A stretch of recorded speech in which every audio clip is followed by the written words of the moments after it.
नमस्ते मित्रों, कथानिधि चैनल पर आपका बहुत बहुत स्वागत है। हमारी आज की कहानी एक बड़ी प्यारी कहानी है। कहानी का नाम है बहू रानी। तो चलिए कहानी शुरू करते हैं। रेखा और राजीव की शादी को 3 साल हो चुके थे और रेखा 7 महीने की प्रेग्नेंट थी, लेकिन बच्चा घूमता नहीं था। इसलिए डॉक्टर ने कहा था कि शायद आगे कुछ दिक्कत हो सकती है। फिर भी रेखा हमेशा भगवान को याद करती और प्रार्थना करती कि भगवान सब ठीक कर देना। रेखा की माँ ने उसे रामायण दी थी, जिसे वह रोज पढ़ती थी। फिर भी रेखा के मन में थोड़ा डर तो बना हुआ था ही। कुछ दिनों के बाद दिसंबर में बच्चों को सर्दियों की छुट्टियां लग गई और रेखा की बड़ी ननद नीता उनके घर रुकने के लिए अचानक ही आ गई। रेखा को कमर और पीठ में काफी दर्द रहता था, इसलिए डॉक्टर ने उससे कहा था कि ज्यादा देर तक काम में लगे रहने के बजाय वह थोड़ा थोड़ा काम करके बैठ जाए। अधिक देर तक खड़े रह के काम ना करे, ना ही अधिक देर तक बैठे रहकर ही कुछ काम करे। अगर बैठ के काम करे ज्यादा देर तक तो थोड़ा टहल ले, और अगर खड़े होके ज्यादा देर काम करना पड़े तो थोड़ा देर बैठ जाए या लेट जाए और उसके बाद फिर थोड़ा काम कर ले। ऐसा करने से रेखा को थकान नहीं होगी। लेकिन जैसे जैसे दिन आगे बढ़ते जा रहे थे, रेखा की तकलीफें बढ़ती जा रही थी। ऊपर से ननद नीता भी आ गई थी। ननद को कोई काम करना अच्छा नहीं लगता था। बस रोटियां बनाते समय किसी को फुलके पकड़ा दिए, बस यही उसका काम हो जाता था। या फिर खाना खाने के बाद बर्तन ही रेखा को पकड़ा देती, बस जिन्हें रेखा उठा के रसोई में रख देती। कभी कभी रेखा की सास उसकी ननद को कहती भी थी कि नीता बेटी, तुम्हें राधिका की मदद करवानी चाहिए।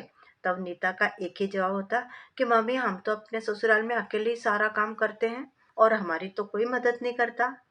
अपनी बहू को भी आदत डलवा दो काम करने की। वैसे रेखा घर के कामों में बहुत ही ज्यादा निपुण थी। उसका हाथ भी बड़ा तेज चलता था कामों में, इसलिए जल्दी जल्दी काम निपटाती थी वो। लेकिन आजकल प्रेगनेंसी के वजह से उसका शरीर साथ नहीं दे पा रहा था। फिर भी बेचारी रेखा सुबह से लेकर रात तक लगी रहती थी। ननद के बच्चों को तीनों टाइम अलग अलग खाना चाहिए होता था। नाश्ते में अलग अलग चीजें मांगते थे। रेखा को भी खाना बनाने का बड़ा शौक था। अपनी इस हालत में वो सबकी इच्छा पूरी करने के लिए जी तोड़ कोशिश करती। रेखा हमेशा ही सुबह सुबह नहा लेती थी, क्योंकि शादी के दूसरे दिन से ही उसकी सास ने उसे यह हिदायत दे दी थी कि मेरी रसोई में कभी भी बिना नहाए कदम मत रखना रेखा। इसलिए रेखा सुबह सुबह नहा धोकर ही रसोई में आती थी। एक दिन रेखा को नहाने में थोड़ा लेट हो गया था, तो उसकी ननद ने बाथरूम के बाहर जाकर उसे आवाज लगाई, रेखा क्या हो गया, क्या सो गई क्या? आज तो तुमने बहुत ज्यादा टाइम लगा दिया नहाने में। रेखा बोली, हाँ दीदी, वो मेरे एक दो सूट है ना, इजी वॉश के थे, तो सोचा इन्हें धोकर अभी रख देती हूँ, अभी आती हूँ बाहर। कहते हुए रेखा ने जल्दी से नहाया और जब वो कपड़े पहन रही थी तो उसकी ननद की फिर आवाज आई, रेखा, हमारे घर में ऐसा कभी नहीं होता। फिर वो अपनी मम्मी से कहने लगी, मम्मी, मेरे सास ससुर के कपड़े जब तक धुल ना जाए तब तक हम सब देवरानी जेठानी अपने कपड़े नहीं धो पाती हैं। पहले उनके धोएं, तभी हमारे कपड़े धो पाती हैं। आपके घर का तो हाल ही अलग है। जब कपड़े धो ही रही थी तो पापा के कपड़े टंगे थे खूंटी पर, ये भी ले जाती।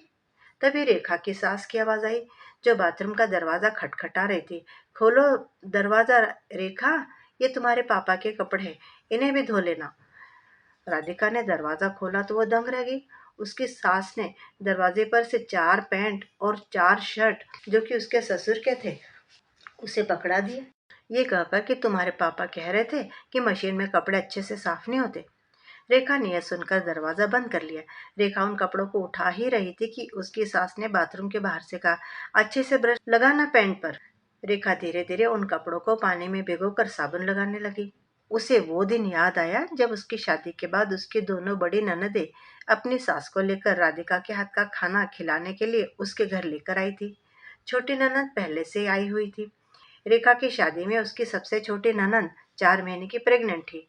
रेखा और उसकी छोटी ननद एक ही उम्र की थी, इसलिए शुरू शुरू में राधिका उससे काफी बातें कर लेती थी, दोस्ताना व्यवहार करती थी उसके साथ में। उसे लगता था उसकी सहेली ही उसे मिल गई एक ससुराल में। लेकिन जब ननद की सास आ गई तो रेखा रसोई में लग गई थी। रेखा छोले चावल पनीर रायता और पूरी सब्जी बनाने में लगी हुई थी। रेखा की किसी भी ननद ने उस समय उसकी कोई मदद नहीं की।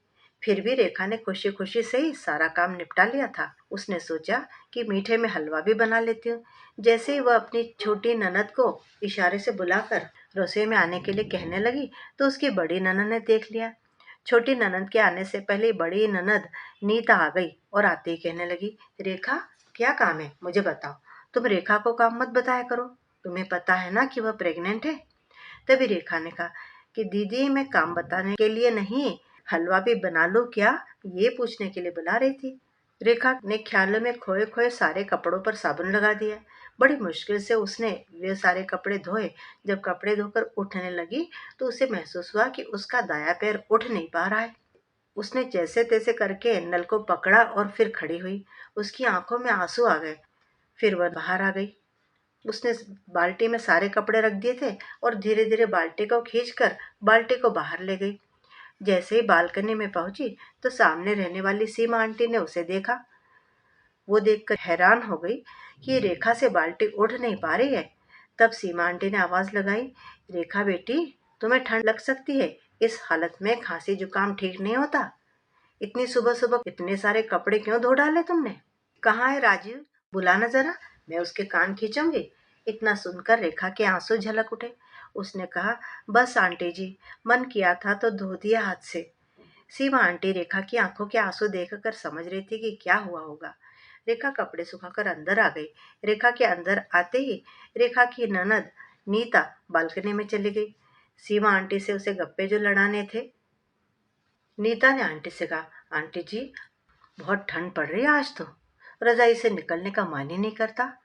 सीमा आंटी भी बड़ी सीधी और सपाट औरत थी। जो बात उनके मन में होती थी वो मुंह पर बोल देती थी। उन्होंने नीता से कहा, हाँ नीता, आज तो ठंड बहुत है, और देखो ना, रेखा ने कितने सारे कपड़े हाथ से ही धो दिए थे सुबह सुबह। इतनी ठंड में उसे इतने सारे काम करने की पानी में बैठ के क्या जरूरत थी। तुम्हारे यहाँ कपड़े धोने की मशीन खराब हो गई है क्या। तब नीता ने जवाब दिया, नहीं तो आंटी जी, मशीन तो ठीक है। वो तो रेखा अपने कपड़े धो रही थी तो मम्मी ने कहा कि पापा के भी धो दो, सो उसने धो लिए। वैसे आंटी जी, कपड़े ज्यादा नहीं धोए हैं। इस पर आंटी ने व्यंग्यात्मक रूप से कहा, रहने दे नीता, देख ले पूरा तार भर गया है। इस हालत में बहू को अगर ठंड लग गई तो बड़ी मुश्किल हो जाएगी। वैसे नीता, अब तो तुम आई हुई हो, ध्यान रखा करो रेखा का। यह दिन है बेटा जो हम तुम सब पर गुजरे हैं। बेटा मेरा तो यही मानना है कि जो चीजें हमारे ऊपर गुजरी है वह आने वाली बहू पर ना गुजरे। और तुम्हारी तो एक ही भाभी है। अगर अब थोड़ी बहुत मदद या सेवा करोगी अपनी भाभी की तो वो सारी उम्र याद रखेगी तुम्हारी सेवा को। इतना कहकर सीमा आंटी अपने घर के अंदर चली गई। उसके बाद नीता भी अंदर आ गई। रेखा जो रसोई में खाना बना रही थी उसने आंटी की सारी बातें सुन ली थी। रेखा को अंदर ही अंदर बड़ा अच्छा लगा कि चलो कोई तो है उसके आसपास जो सही और गलत बता सकता है। वो भी मुंह खोल के सबके मुंह पर उसके ननंद और सास को बिना किसी लाग लपेट के। नीता अपना सा मुंह लेकर रसोई में आ गई। रेखा ने उसे देखकर पूछा, दीदी आप चाय पियेंगे, बना दूं क्या मैं। नीता ने कहा, नहीं रेखा तुम रहने दो, लाओ मैं बना लेती हूँ चाय, तुम तो खाना बना रही हो, राजीव लेट हो जाएगा ऑफिस के लिए। राजीव रसोई के बाहर खड़ा ये सब देख रहा था। रेखा ने जल्दी से राजीव के लिए नाश्ता लगाया और उसको दे आई। राजीव ने आवाज लगाई, रेखा तुम भी अपना नाश्ता ले आओ, इधर बैठो, खा लो, देर से खाओगी तो फिर से गैस का तकलीफ हो जाएगी तुम्हें। रेखा अपना नाश्ता लेकर कमरे में चली गई। राजीव नाश्ता करते हुए भी मुस्कुरा रहा था। रेखा ने पूछा, क्या हुआ जी, आपको बड़ी देर से मैं देख रही हूँ, आप मुस्कुराए जा रहे हैं। अरे कुछ नहीं, बस ये सोच रहा हूँ कि सीमा आंटी कितनी होशियार है। मैंने तो उन्हें मैसेज में इतना लिखा था कि आंटी जी रेखा बालकनी में आने वाली है, उससे आज हाथ से कपड़े धुलवाए गए हैं। रेखा हैरानी से राजीव को देखने लगी और फिर उसने पूछा कि फिर आंटी जी को ये कैसे पता चला कि नीता दीदी के कहने पर मम्मी ने मुझसे हाथ से कपड़े धुलवाए हैं। सीमा आंटी ने मेरे मैसेज का रिप्लाई किया था और पूछा था कि नीता आई हुई है क्या। मैंने बस हाँ लिखा था, बाकी तो आंटी ने खुद ही सब समझ लिया। रेखा ने हंसते हुए कहा, अच्छा इसे कहते हैं इंसान का तजुर्बा। आंटी जी पर शायद ये सब बीत चुका है, इसीलिए उन्हें समझते देर नहीं लगी। और आंटी जी को पता है कि मैं हमेशा ही बालकनी में धूप निकलने के बाद ही मशीन लगाती हूँ कपड़े धोने के लिए। रेखा और राजीव ने नाश्ता कर लिया और कमरे से बाहर आ गए। राजीव अपने ऑफिस के लिए निकलने ही वाला था कि सीमा जी घर पे आ गई। राजीव ने उन्हें नमस्ते किया और हंसकर ऑफिस के लिए चला गया। फिर सीमा आंटी ने रेखा को बुलाया और उसे एक डिब्बा पकड़ाते हुए बोली, रेखा, ये खास तुम्हारे लिए मैंने गर्मा गर्म हलवा बनाया है, अभी खा लो मेरे सामने। इतने में रेखा की सास ने कहा, अरे सीमा, खा लेगी बाद में, उसने अभी नाश्ता किया, तुम बैठो तो सही। रेखा, सीमा आंटी के लिए चाय तो बना कर लाओ। रेखा जैसे रसोई की तरफ बढ़ी, तभी सीमा आंटी ने रेखा का हाथ पकड़ा और उसे अपने पास बिठा लिया। उसके सर पर हाथ फेरते हुए बोली, भाभी, मैं जब भी रेखा को देखती हूँ, मन यही कहता है कि बस इसके जैसी बहू मेरे घर भी आ जाए। आप तो बहुत किस्मत वाली है भाभी जी, इसके जैसी बहू आपको मिली है। इतने में नीता भी कमरे में आ गई, बोली, मेरी बहन की जेठानी के बेटे की शादी भी राजीव की शादी वाले दिन ही तो थी। आज 3 साल हो गए, बहू अलग हो गई है सास ससुर से। बहू के अलग होने की वजह जेठानी की 2 बेटियां, जो हर बात में नानुकुर करती थी और जेठानी को सीख देकर मनचाहा करवाती थी।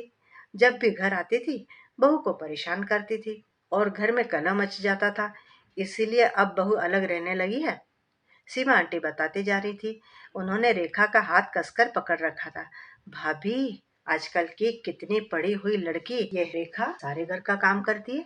आपके पीछे से भी कितनी बार मैं रेखा से बात करती हूँ, लेकिन कभी भी एक शब्द तक नहीं बोलती ये बच्ची। रेखा की सास को रेखा की इतनी तारीफ हजम नहीं हो पा रही थी। फिर भी उसने कहा, हाँ हाँ सीमा, ठीक है, वैसे अपने लड़के पर भी है, हमारा राजीव ही कुछ नहीं बोलने देता इसे कभी।